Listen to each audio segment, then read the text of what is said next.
Hey everyone, Dylan Combs here on behalf of Chris Perillo and YouTube.com/LockerGnome. I'm going to be doing a video here every week now on Fridays, sometimes screencasts like this week, and sometimes product reviews, tech tip videos. Who knows? It could be different every week, so be sure to tune in every Friday for my weekly videos. So in this week's screencast, I want to talk about HootSuite. This is by far my favorite Twitter client that I've ever used. I've used TweetDeck and many others, and I've always ended up coming back to HootSuite. One of many reasons for that is because it's in the web browser, and I love browser-based applications. I don't like running extra software on my desktop, like Adobe Air. And HootSuite has features comparable to TweetDeck and all the other leading Twitter clients out there. Things like multiple account support, as you can see here. I've got all three of my Twitter accounts here. I also have their featured users, and I have my Facebook fan page added in as another account, which you can also set up very, very easily. So when you first sign up for HootSuite and add your first Twitter account, by default your columns will not be set up like this. Obviously they'll be your home feed, mentions, and direct messages, but they make it very easy to customize it any way you want. If you want to add in a list or anything else, you can do it.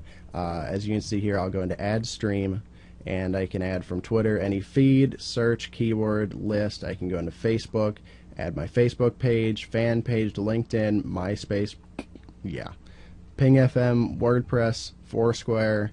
So there's just a large variety of services that you can use with this.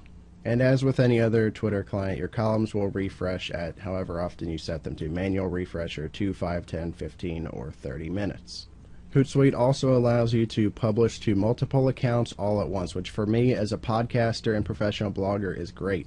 I can go in and write one message, send it to both of my Twitter accounts that I use most of the time, and send it to my personal Facebook page and my fan page all at once.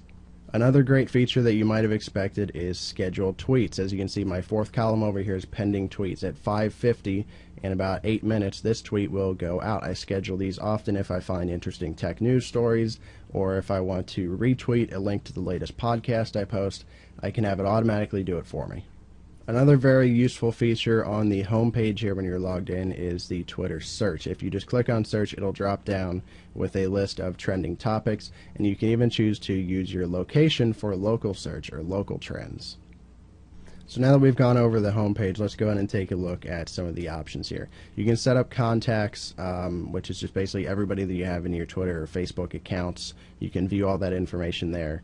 You can go into stats, which I'm not going to go into because I don't want to share my statistics, but you can see everything from, you can link your Google Analytics to this, and you can check your website stats. You can also see if you're using HootSuite's URL shorteners, you can go as far as to see how many people are clicking each individual URL and how many clicks you're getting from your tweeted URLs in 1 day, 7 days, or 30 days. If you have other people that help manage your accounts, you can also set up assignments, but that is more for the business side. So in settings, you also get a variety of options. You can set up your social networks, you can add RSS feeds, you can easily edit your account settings and your preferences and themes. So let's go ahead and take a look at preferences. Now this is where it starts to get interesting for me. You can choose to use or not use Twitter web retweets, whether you want to use Twitter's retweeting system or use the old RT@ that everyone used to use all the time. You can also choose to enable or disable audio and visual notifications when you receive new tweets, and show or hide promoted tweets. Thank God I don't have to see those anymore. And they also give you some nice options for URL shorteners, whether you want to use either of theirs, or if you happen to have your own, you can add that in here as well.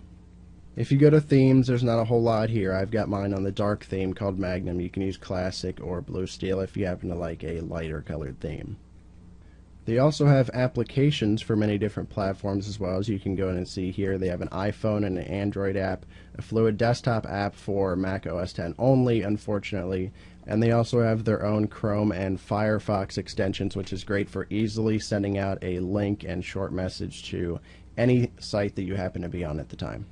So there you have it. That's a quick look at Hootsuite.com. Now they also have a pro account that you can buy for $5.99 a month and gain access to some other features. I've never felt the need to buy it. I think the free version is just great. So you can go and sign up, try it out for yourself at Hootsuite.com. Let me know what you think. Leave a comment. Let me know. Do you like it? Do you not like it? What Twitter client do you use?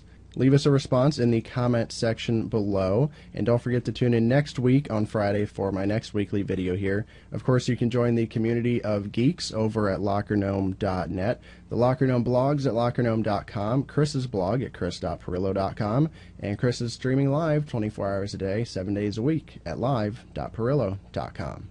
See you next time.